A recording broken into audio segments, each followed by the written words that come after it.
Good morning.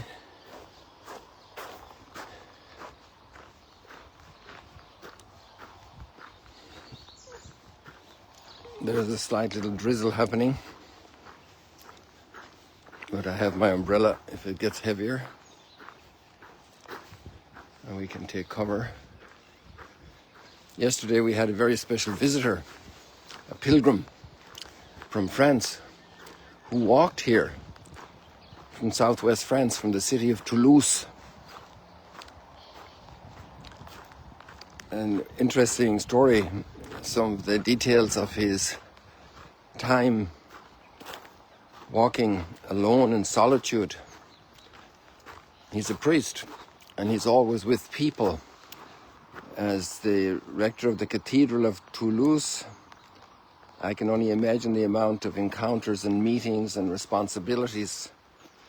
And he found himself alone in solitude on this 6 months walk from the south of France, doing his sabbatical. 22 years a priest. We did a little interview. It's on Instagram. I'm not sure if that came into the stories in Facebook. It might have, it may not have. I'm not very good at managing that, and I really don't follow on it. I'm kept busy enough with many tasks here, many people. Last night I guided a group. We finished at about 9:30 p.m. So to have solitude in prayer, alone with God. Scripture, alone with God in solitude. Now the drizzle is getting more, so I'm going to take shelter here for a little bit and see what happens. I have an umbrella, but if I want to use the phone for the text, although I remember it very well because the first reading is talking about the rain coming from above and not returning by evaporation without bearing fruit in the plants, providing water for the earth and the rivers and the lakes. The rain that's coming down, providing water for life for all of us. I already have drank this morning maybe almost a liter of water. Many mornings it's like that. I don't know exactly how much I have already consumed this morning. Without water, what would we do? And the water returns our little garden back here with all the fruit trees. There'd be no fruit without that water falling from above. And so the Word of God in our lives bearing fruit. And we need solitude. We need to be alone with God. And that's what Jesus teaches his disciples by pure example. How do your children learn to pray? Do they learn it from the way you pray? Does your spouse learn prayer from the way you pray? And it's not so much the words, but first of all, that you pray, that you are a person of prayer. People who are people of prayer, true people of prayer, not people putting on a show like the Pharisees in the temple, going to the temple to pray and praying out in the street corners, that type of thing. But the people who really pray are noticed by other people. Do the people around you learn from you that you're a person of prayer? And they might never have seen you once in prayer, but there's something about your life. There's a depth of friendship with God. There's a depth of reference to God. One of the beautiful things about the Our Father, it just puts into words what actually is Jesus' entire life. He's totally centered on the Father. Our Father, who art in heaven, hallowed be thy name. Thy kingdom come. Thy will be done. Forgive us. Deliver us from evil. You know, it's amazing that all these words are exactly how Jesus lived.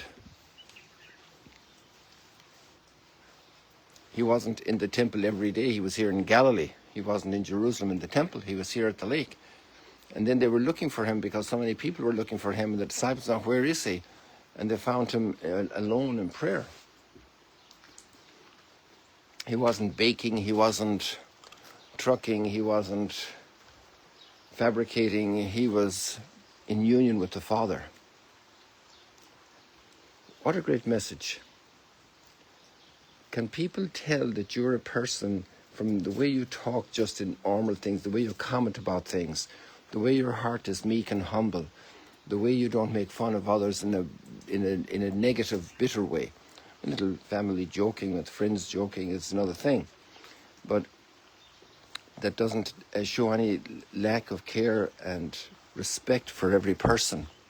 Though your judgments about politics, would that reveal that you're a person of deep prayer, or you're just one who's consuming the news and retelling it?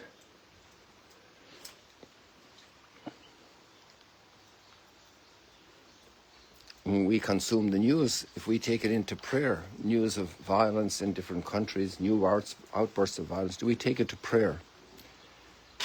Because that shows that we then believe that there's a kingdom that's in this world but not of this world. Thy kingdom come. The kingdom is here among us.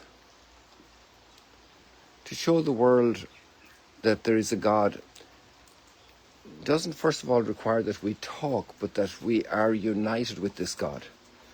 And that this strength brings us to that style of life, that conviction, that serenity, that interior peace. Blessed are those who are persecuted for the sake of justice. Rejoice and be glad. Imagine what a victory over evil that implies. The serenity that it gives. The martyrs were people of extraordinary peace in the midst of their great suffering and tension and trial. They were people of extraordinary peace interiorly.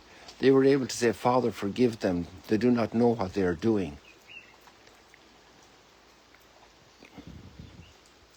There's a lot already said this morning, so we'll leave it like that. And you have the readings in the link that's attached. And this experience of Father Simon from France is very powerful. And we all need to rediscover that solitude, that silence. I do. Lots of activity every day.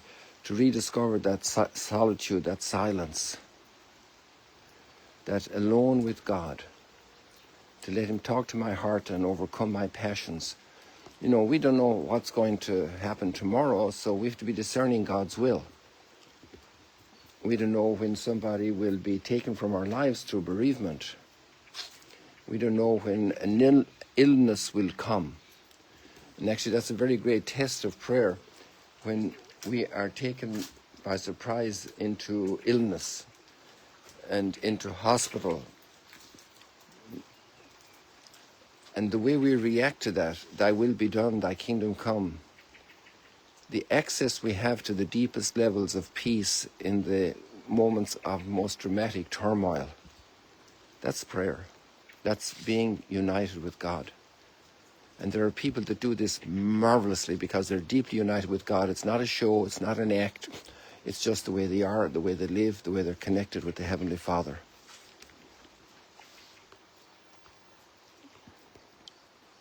People, God bless you. I was protected in case I got hit by rain.